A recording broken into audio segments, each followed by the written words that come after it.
Standard disclaimer.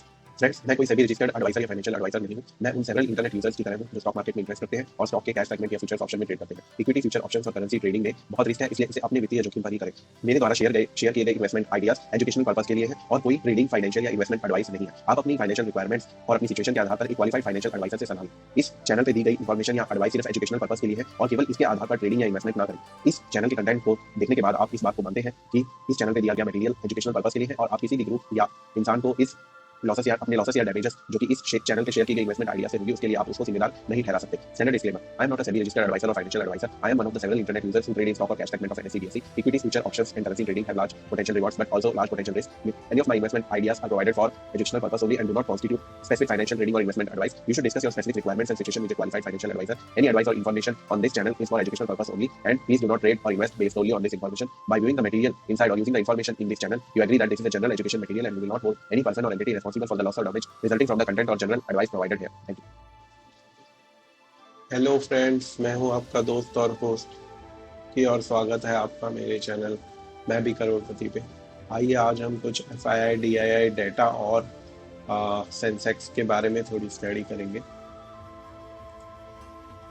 जैसा कि हम देख सकते हैं यहाँ पर अगर हम मार्च 2016 से देखें तो FIIs ने 1 2 3 4 5 6 7 अराउंड 7 महीनों तक खरीदारी करी थी, जो कि 59,000 करोड़ की खरीदारी थी। उसके बाद उन्होंने सेलिंग करी 38,000, जो कि 4 महीने लगातार करी थी।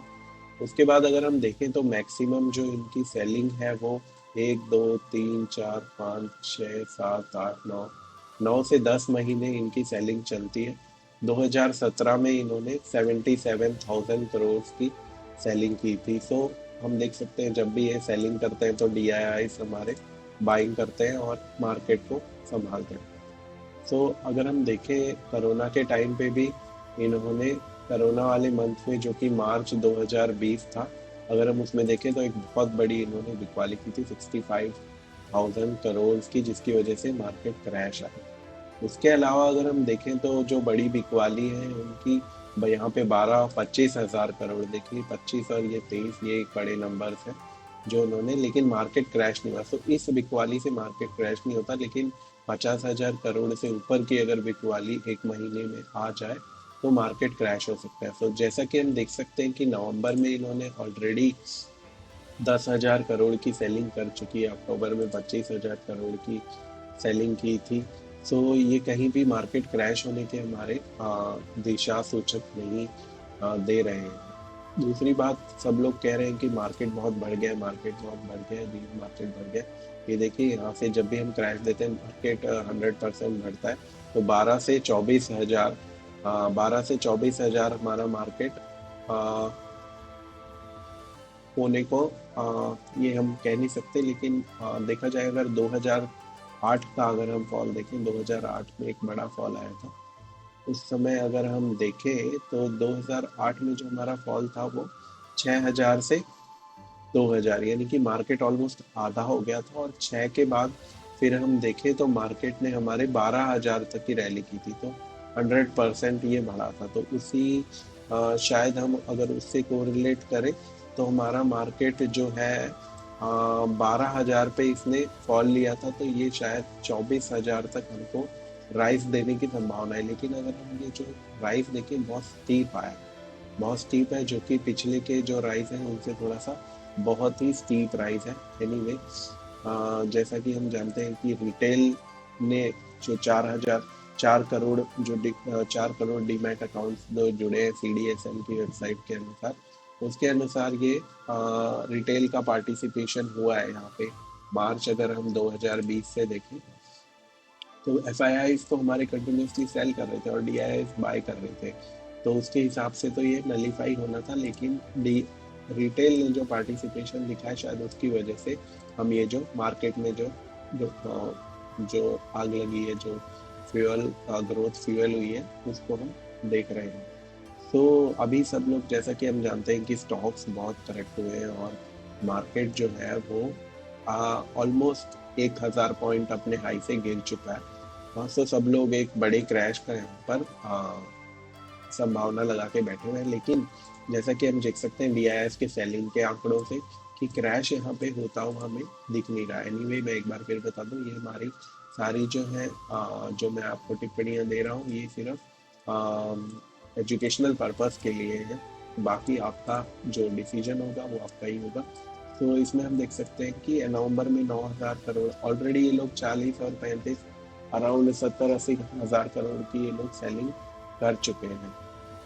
तो उसके मुताबिक इन्होंने उसके पहले जो साइकिल था अक्टूबर 2020 से मार्च 2021 में एक बड़ी बाइंग 1,80,000 करोड़ की बाइंग की थी, और शायद वही प्रॉफिट बुकिंग अब इनकी चल रही है।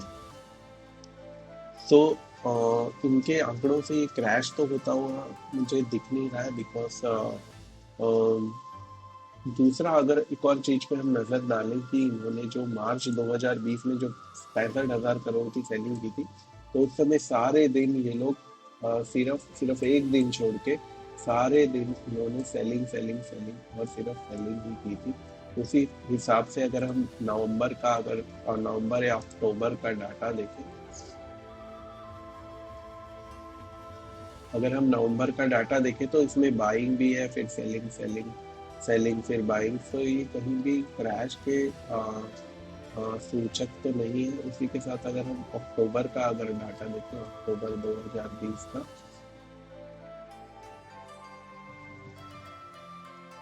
अगर हम अक्टूबर 2020 का डाटा देखें तो सॉरी अक्टूबर 2021 का अगर हम डाटा देखें तो हम देख सकते हैं कि हाँ, ये अक्टूबर जिसमें इन्होंने 25,000 करोड़ की सेलिंग की थी, तो उसमें अगर हम देखें तो अक्टूबर में इन्होंने सेल सेल सेल ऑलमोस्ट इन्होंने सेलिंग के साथ बाइंग भी है। देखिए 3 दिन है लगातार इन्होंने बाइंग की। तो ये कहीं भी हमें क्रैश का भी सूचना तो नहीं देती, फिर भी हमें हमेशा कॉशन के साथ ट्रेड करना चाहिए।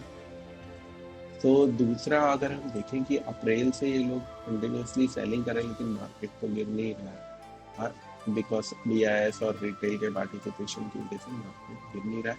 दूसरा अगर हम इम्पॉर्टेंट चीज अगर यहाँ देखें तो मार्केट में जब भी कभी एक कंसिडरेबल फॉल आया, जैसे यहाँ पे फॉल आया था, तो यहाँ पे मार्केट एक बड़ा फॉल था, 50% आधा हो गया था।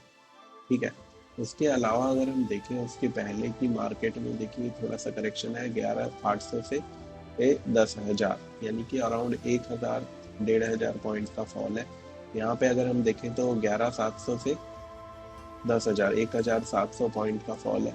फिर यहाँ पे अगर हम देखें तो 8,000 से 7,900 1,000 पॉइंट। सो 1,000 पॉइंट हम देखते हैं कि मार्केट हमको 1,000 पॉइंट का फॉल दिखाता है। 8-9 से 7-9 यहाँ पे भी देखिए 1,000 फॉल का 1,000 पॉइंट का फॉल है। सो उस हिसाब से देखिए तो मार्केट में भी, लेकिन परसेंटेज के हिसाब से देखें तो यहाँ पे और 500 पॉइंट शायद मे बी 17,000 तक ही मार्केट 17,000 तक मे बी जा सकता है, अगर फॉल ये जारी रहा तो। नहीं तो ये अभी जो है 50 DMA 50 डेली मूविंग एवरेज से भी ये बाउंस बैक ले सकता है। लेकिन अब देखना होगा कि मार्केट नीचे जाता है तो ये ऑलमोस्ट जैसा कि आप देख सकते हैं 100 डेली मूविंग एवरेज तक भी करेक्शन दे सकता है, और उसके बाद शायद ये मार्केट बढ़ेगा, क्योंकि मार्केट का बढ़ना FID के अलावा न्यूज़ फ्लो पे भी डिपेंड करता है। तो इसी हिसाब से आप अपना इन्वेस्टमेंट डिसीजन ले सकते हैं सोच समझ के। Thank you.